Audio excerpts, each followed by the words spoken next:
Oh, my love, my darling. Olha o Ghost, mas já assistiu o Ghost? Vamos que vamos, olha só, olha só. Eletroquímica. Você já deve ter visto aí nas últimas aulas, falando um pouquinho de inox, um pouquinho de balanceamento por oxidação. E agora a gente vai falar um pouquinho aqui da forma reduzida, que é a forma metálica, e a forma oxidada. Para que isso? Para a gente começar a trabalhar os conceitos, as ideias das pilhas, não é? Os processos espontâneos que geram corrente elétrica, tá? E vamos também falar um pouquinho lá na frente de eletrólise. Então são processos eletroquímicos, são processos que envolvem reações de oxirredução. Eu gosto de sempre começar falando para vocês o seguinte: os materiais aparecem na natureza sobre duas formas, tá? O que a gente chama aqui, ó, de forma reduzida, la formita reduzida, tá aqui a forma reduzida. E também aparecem sobre a forma oxidada. Qual que seria essa diferença, hein, Lucão? Bom, a diferença é simples, a diferença é fácil, a diferença é sexy, oh my god, that's a diferença. A diferença entre os dois é que a forma reduzida apresenta o metal nu e cru. Como assim? Isolado, sem ligar a ninguém. Vou te dar um exemplo, por exemplo, a forma nativa do cobre, o cobre. Sim, é ele. Você lembra do cobre, hein? Cu. Pelo amor de Jeová, hein? Fala Cu para não dar aquela complicação, hein? Cu é o cobre. O Chile, por exemplo, é um país que tem minas de cobre. Você chega lá, o cobre ele está na forma metálica. Você está 3 marteladas e arranca um pedaço de cobre e leva para casa. Portanto, o cobre aparece na forma reduzida quando ele estiver sozinho, não estiver ligado a ninguém. E você deve lembrar que por ser uma substância simples, o NOx vai ser quanto? Qual vai ser o NOx? Zero!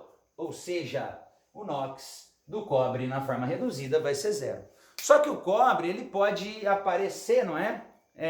De algumas formas. Só pegar uma caneta aqui. Olha lá, o cobre ele vai aparecer, por exemplo, não é? Um dos exemplos que eu tenho. O cobre ele pode aparecer na forma de CuO2.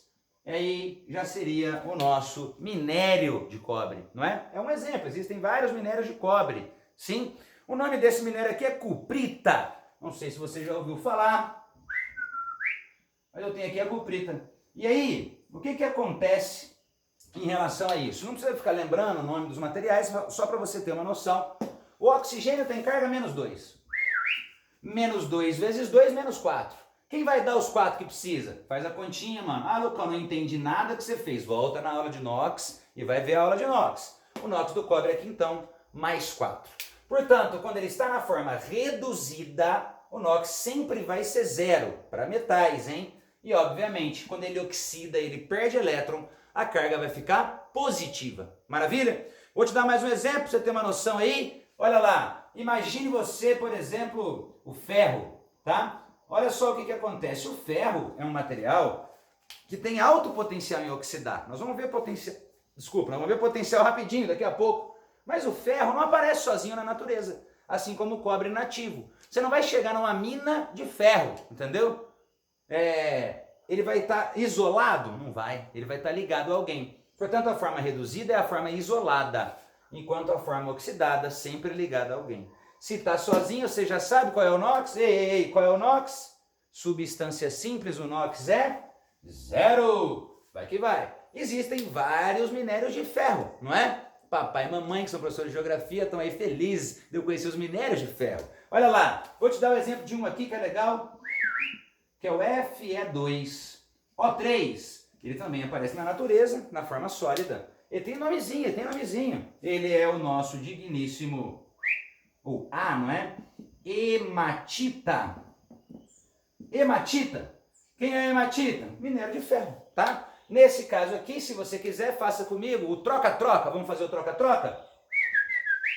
Pega o 2 e joga para lá, o oxigênio é menos 2. Pega o 3 e joga para cá, o ferro é mais 3. Por exemplo, a gente tem a magnetita, Fe3O4. Então são vários materiais onde o ferro está ligado a alguém. A pirita não é? O ouro de tolo da música Raul Seixas, já conhece o ouro de tolo? Comenta aí para nós, ouro de tolo, já ouviu? É a pirita, ela tem um aspecto que se lembra muito o ouro, mas não tem valor nenhum, porque quem está ali é o ferro, tá? O que a gente pode falar ainda aqui, né, para finalizar? Alumínio, vamos pegar o alumínio, por exemplo. O alumínio, não é, na forma reduzida, vai estar sozinho. Diferente do cobre, o ferro e o alumínio, eles têm um alto potencial de oxidar. Eles querem perder elétron, quer dar elétron de qualquer jeito. O cobre não. Por isso o cobre é um metal nobre. Ele não quer reduzir, ele quer se manter no estado reduzido. Daqui a pouco eu vou te mostrar o que são os potenciais de oxidação e redução, para você entender mais o que eu estou falando. Mas o alumínio, se está sozinho, o NOx é zero. Ô Lucão, quer dizer então que na forma reduzida o NOx é sempre zero? É sempre zero. Se for metal, é sempre zero. Ai, que maravilha, hein? Cobre, ferro e alumínio. Suavidade.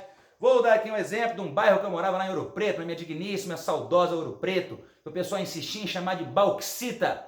Olha só a famosa bauxita. Mas é o nome bauxita, não é? Eu tenho aqui então, ó, UAL2O3. A bauxita é um mineral que vem sempre associado à água, não é? Portanto, é um óxido que está associado à água. Lucão, que vezes é esse? Não é vezes não, só para mostrar um complexo. A água está complexada no material e esse daqui é a nossa bauxita.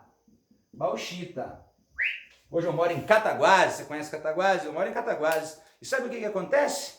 Acontece que aqui a gente tinha uma quantidade muito grande de bauxita, né? Tinha um trem que passava aqui dentro carregando bauxita o tempo inteiro. Hoje deram uma reduzida na exploração, mas ainda assim há essa exploração de bauxita. Só para a gente entender, ó, dá para fazer troca-troca também, -2 para lá, mais 3 para cá. Ô Lucão, quer dizer então que na forma oxidada, o meu metal sempre vai ter carga? Exatamente. E vou além, hein? A carga tem que ser positiva. Eu vou ter sempre então, na forma oxidada, o NOx diferente de zero. Na forma oxidada, o NOx vai ser sempre diferente de zero. Já na forma reduzida, o NOx vai ser sempre igual a zero. Maravilha? Pensa direitinho nisso, aprende esses conceitos. Daqui a pouco nós vamos trabalhar os potenciais. Você vai ver que nas pilhas, um vira o outro vira um. E como eu tenho uma reação de óxido-redução, eu vou conseguir ou produzir, não é, ou consumir elétrons para fazer um transformar no outro. Facinho? Tranquilo? Gente, se tiver dúvida, choro ou tesão reprimido, dá aquela comentada, me liga, dá um jeito de falar comigo, entra nas redes sociais, é WhatsApp, é tudo mais, e tamo junto. Suave? Ei! Um besito no glúteo.